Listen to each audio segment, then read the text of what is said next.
Selamat pagi Bapak, Selamat silakan pagi, duduk Dokter. Pak. Baik Bapak, perkenalkan saya dengan Dokter Citra yang bertugas juga di klinik hari ini. Jadi di sini saya izin tanya untuk identitas Bapak.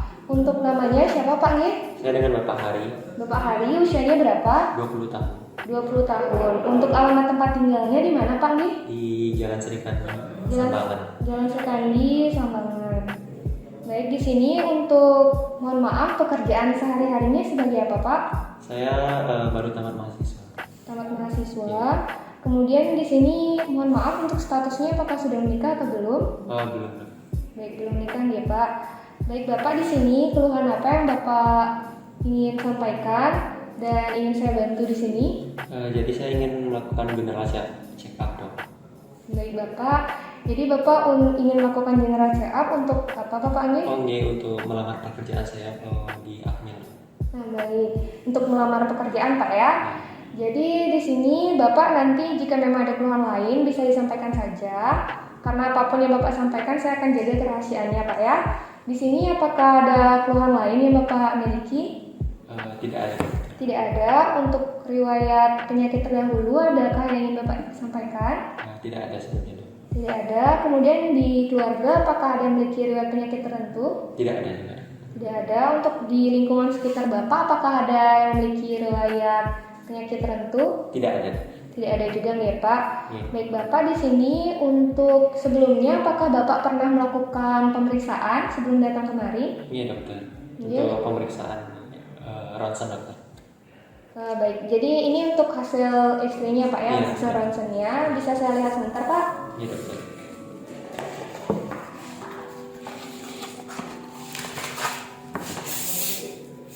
Baik, di sini adalah X-ray toraks Pak ya. Iya. Nanti akan saya baca. Jadi di sini saya akan melakukan pemeriksaan untuk jantung dan paru secara lengkap yang terdiri dari pemeriksaan auskultasi jantung. Itu saya akan gunakan stetoskop. Kemudian auskultasi paru, saya akan mendengarkan suara nafas Bapak dengan menggunakan stetoskop juga. Kemudian pemeriksaan tekanan vena jugularis, itu saya akan periksa vena jugularis Bapak di leher. Kemudian juga saya akan melakukan pemeriksaan tes Trendelenburg dan juga tes Druid. Dan nanti di akhir saya akan baca untuk X-ray-nya ini dan saya akan jelaskan kepada Bapak. Di sini Bapak itu perlu membuka pakaian bagian atasnya ketika pemeriksaan auskultasi dan nanti perlu membuka pakaian bagian bawahnya ketika melakukan tes Trendelenburg dan juga tes Druid.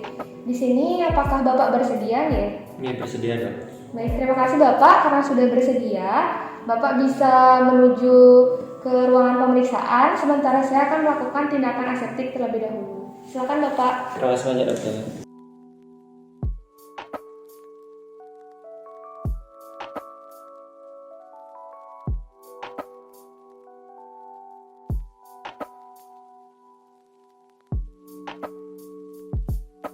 Baik, Bapak di sini untuk pemeriksaan yang pertama, pemeriksaan auskultasi jantung, di mana untuk posisinya itu Bapak akan terlentang seperti ini di bed, lalu untuk kepalanya sudah dinaikkan 30 derajat ya Bapak. Nanti Bapak bisa bernafas biasa saja. Untuk pemeriksaannya akan saya menggunakan alat bernama stetoskop ini. Baik Bapak, untuk pemeriksaan yang pertama saya akan mendengarkan dari bunyi katup mitral, di mana bunyi katup mitralnya berada di apeks jantung di daerah linea mid clavicularis kiri atau sinistra, berada di sela iga kelima. Siap Bapak? Baik, terdengar normal. Baik Bapak, selanjutnya saya akan mendengar dari bunyi jantung di katup pulmonal, di mana untuk katup pulmonal itu berada di linea sternalis sinistra sela iga 2 ya.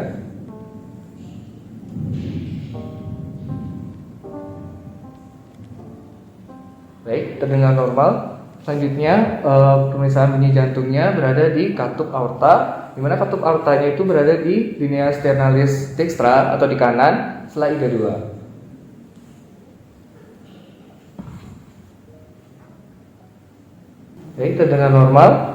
Selanjutnya saya akan mendengarkan bunyi jantung di daerah katup trikuspid, di mana katup trikuspidnya itu berada di sela iga 4 dan 5 di linea sternalis kanan dan kiri ya.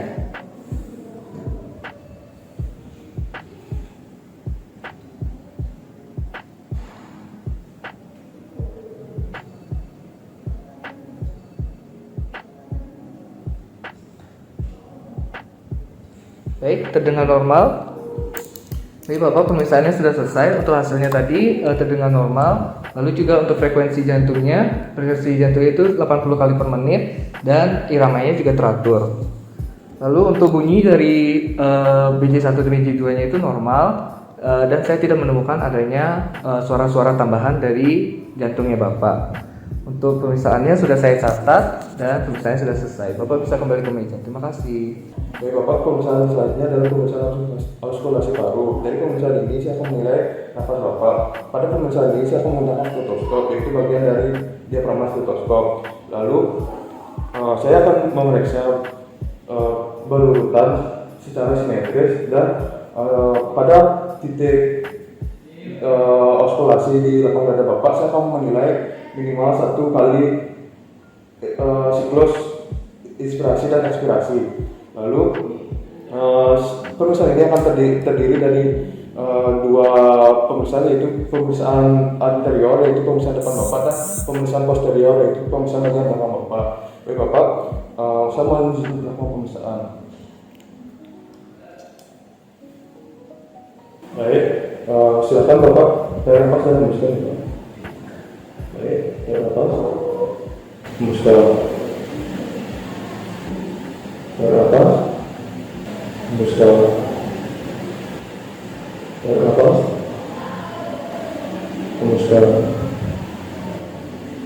Saya lepas, hembuskan. Tarik nafas, hembuskan. Tarik nafas, hembuskan. Oke Bapak, untuk pemeriksaan bagian anteriornya sudah selesai. Untuk selanjutnya saya akan meminta Bapak untuk duduk untuk memeriksa bagian posterior untuk bagian belakang Bapak. Oke Bapak, silakan duduk Bapak.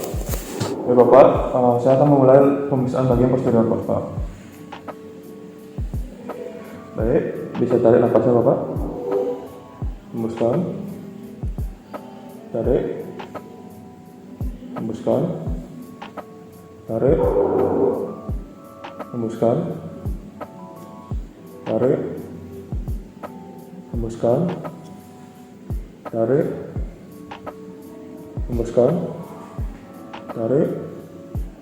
Hembuskan. Tarik. Hembuskan. Tarik. Hembuskan. Baik Bapak, dari hasil pemeriksaan tadi suara napas Bapak tergolong normal ya Pak. Lalu untuk nada vestikularnya intensitasnya lembut. Lalu untuk durasi inspirasinya lebih lama daripada durasi ekspirasinya ya Pak. Lalu untuk suara bronkivaskularnya pada interkosta 2 dan 3 intensitasnya sedang ya Pak. Lalu untuk durasi inspirasinya lebih lama daripada durasi ekspirasinya. Lalu untuk suara bronkialnya pada daerah mandu birum intensitasnya kuat ya Pak. Lalu untuk durasi ekspirasinya lebih lama daripada durasi inspirasinya. Lalu untuk suara trakealnya pada daerah trakeal dan leher suara ekspirasinya sangat kuat ya Pak. Dan suara ekspirasinya seimbang. Mungkin itu saja pemeriksanya Bapak. Bapak silakan kembali ke meja. Baik, selamat pagi Bapak. Di sini saya akan melanjutkan pemeriksaan untuk pengukuran tekanan vena jugularis. Jadi fungsinya untuk mengetahui apakah terdapat peningkatan pada tekanan vena jugularis Bapak. Di sini prosedurnya saya akan lakukan pengurutan pada vena jugularis di bagian leher Bapak, kemudian saya akan ukur dengan penggaris. Sebelumnya apakah Bapak bersedia? Bersedia dok. Baik, terima kasih Bapak. Di sini saya akan lanjutkan Pak ya untuk pemeriksaannya. Yang pertama, Bapak bisa berbaring, rileks saja. Kemudian di sini karena saya tidak melihat adanya titik kolaps, maka saya akan tinggikan bed pemeriksaannya sebesar 30 derajat. Bapak bisa bangun sebentar. Baik Bapak. Baik, di sini sudah dimiringkan 30 derajat dan saya mohonkan Bapak untuk menengok ke arah kiri Pak Nir. Baik, di sini saya akan mulai untuk menentukan dari vena jugularisnya yang terdapat di bawah angulus mandibula. Saya akan lakukan penekanan. Kemudian akan saya lakukan pengurutan untuk mendapatkan undulasi pada vena jugularis. Baik, saya akan mulai urut Pak ya.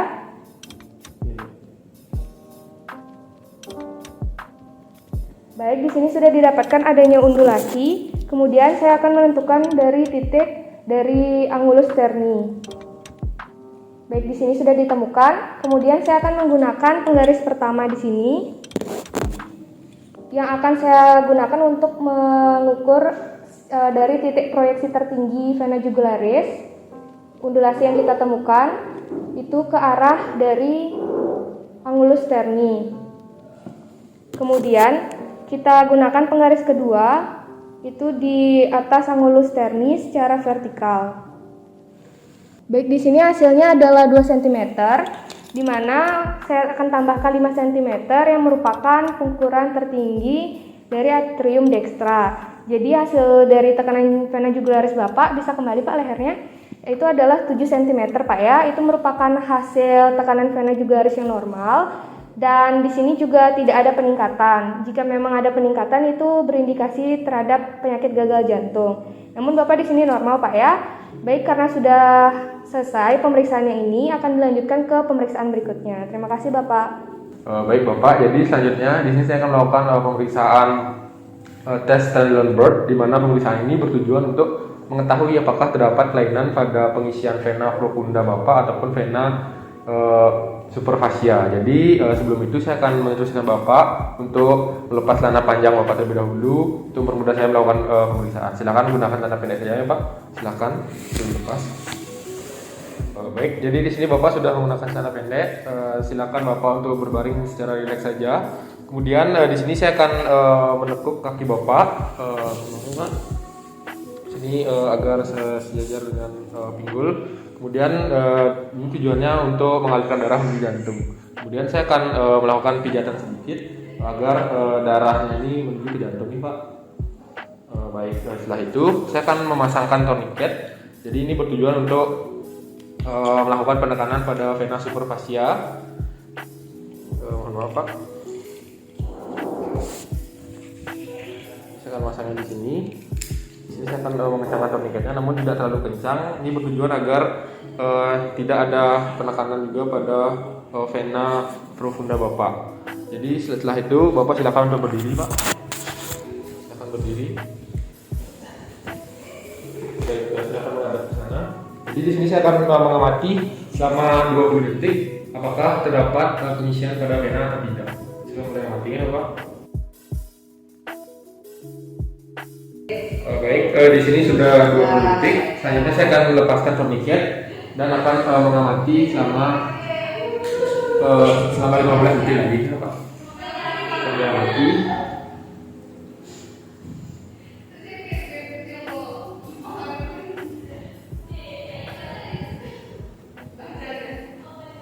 Baik, sudah 15 detik, Bapak.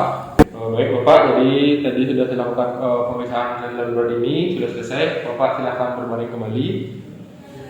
Dan saya akan menyimpulkan hasilnya. Jadi dari hasil pemeriksaan tadi pada tes Stanley-Lundberg pada tes 1 maupun tes 2, saya amati tidak terdapat pengisian pada vena Bapak dan ini diindikasikan normal ya Bapak.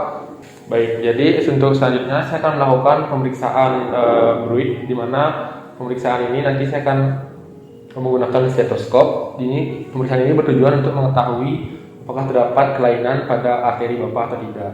Jadi sebelum itu saya akan menginstruksikan Bapak untuk melepaskan baju terlebih dahulu ya Pak. Silakan untuk dilepas bajunya terlebih dahulu.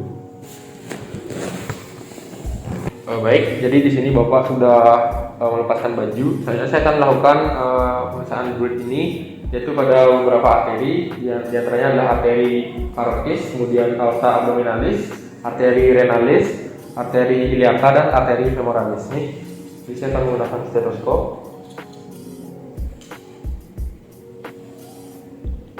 Saya akan mulai pada arteri karotis terlebih dahulu.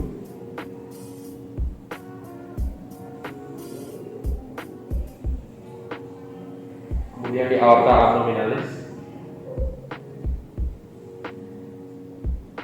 Selanjutnya di arteri renalis.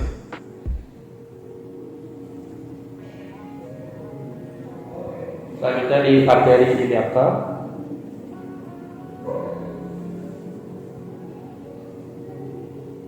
Dan terakhir di arteri femoralis.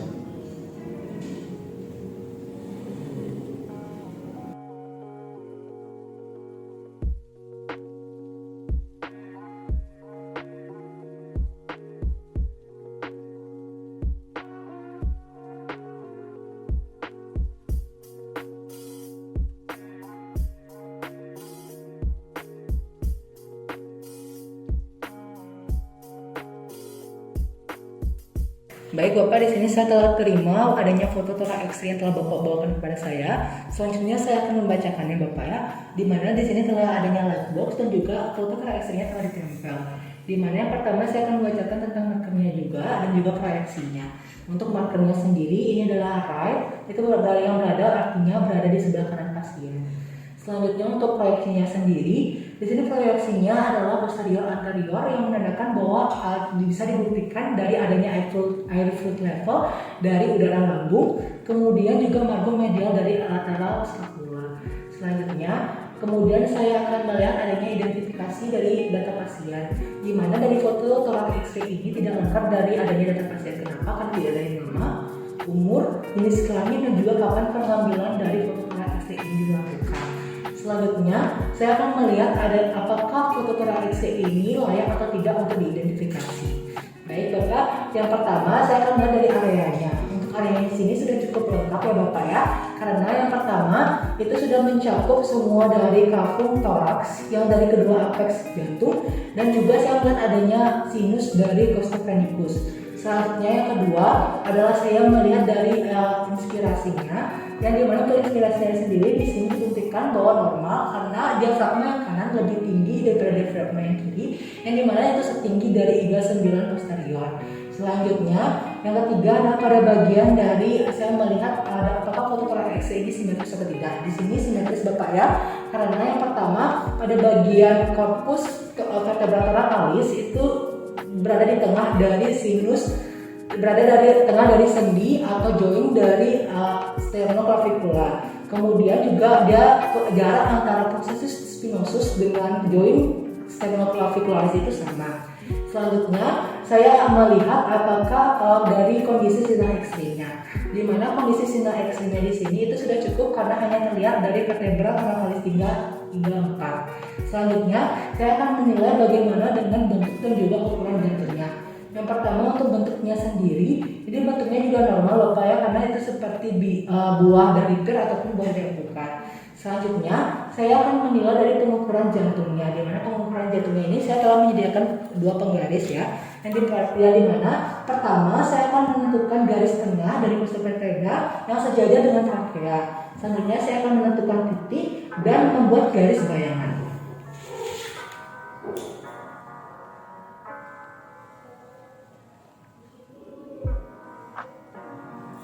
Baik Bapak, selanjutnya saya akan melakukan pengukurannya ya dengan rumus T1 ditambah T2 dibagi dengan DTI dikali 100%. Selanjutnya untuk T1 nya sendiri itu bagian jantung karena terjauh hingga pada titik yang telah saya berikan tadi. Saya akan melakukan pengukurannya. Baik, di sini saya menemukan pengukurannya adalah 4 cm. Selanjutnya untuk pada bagian jantung kiri yang terjauh hingga titik dari garis tengah yang telah saya buatkan tadi. Baik, di sini saya menemukan 7 cm. Selanjutnya saya akan pengukuran DTI itu adalah jarak antara costophrenicus kanan dan juga kiri.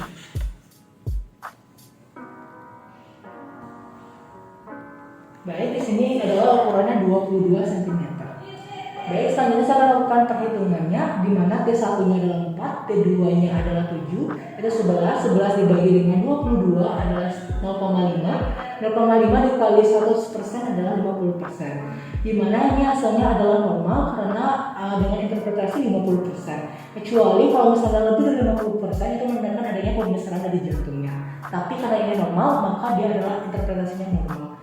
Selanjutnya adalah pada bagian pinggang jantungnya, di mana di sini adalah aorta, kemudian inilah jantung kiri itu dengan posisi yang melengkung, di mana itu menandakan yang normal juga.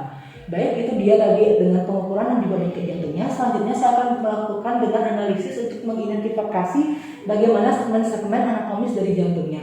Di mana yang pertama kita bisa lihat bahwa jantungnya sendiri ini itu normal, tidak ada pembesaran. Selanjutnya saya melihat juga yang pada bagian kanannya, di mana saya menemukan adanya atrium kanan dan juga saya melihat adanya aorta yang descendens. Kemudian pada bagian kirinya saya melihat di sini adanya ventricle kiri, aorta atau knop aorta, dan juga saya melihat pinggang jantung yang melengkung. Selanjutnya juga pada bagian apex dari jantung itu juga normal, tidak menggantung ataupun tidak tenggelam. Baik, selanjutnya saya akan melakukan pemeriksaan dari knop aortanya sendiri. Untuk knop aorta di sini itu saya akan menggunakan rumus A1 ditambah A2 dengan tujuan untuk menilai apakah adanya dilatasi ataupun elongasi dari aortanya. Baik, untuk A1 itu adalah aorta yang berada di sebelah kanan. Baik, saya menemukan adanya 1 cm untuk jaraknya. Kemudian untuk A2 itu adalah aorta yang berada di sebelah kiri yang dengan jarak dari garis pusat hingga ke aorta sebelah kiri. Baik, jaraknya adalah 3 cm. Baik, 3 ditambah 1 hasilnya 4 cm. Menandakan itu adalah aortanya yang normal, tidak adanya dilatasi ataupun adanya elongasi dari aortanya. Selanjutnya saya akan melakukan penilaian terhadap hilusnya.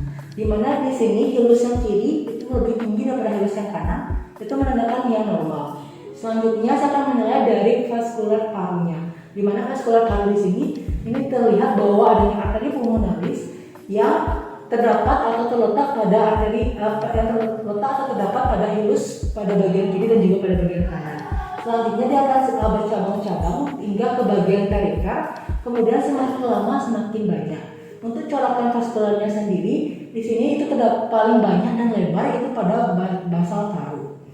Selanjutnya pada bagian parenkim paru di sini ini bisa terlihat bahwa tidak adanya perkabutan atau pada bagian sudut dari costochronicusnya itu lancip, baik itu kanan ataupun kiri. Itu menandakan semuanya normal Bapak ya. Selanjutnya untuk pemeriksaan telah usai. Di sini pada keseluruhan itu normal, tidak adanya dari dilatasi aorta ataupun elongasi aorta dan juga tidak adanya pembesaran jantung atau yang biasa disebut dengan kardiomegalit. Baik Bapak, pemeriksaan telah usai. Baik, silakan duduk Bapak. Iya, terima kasih.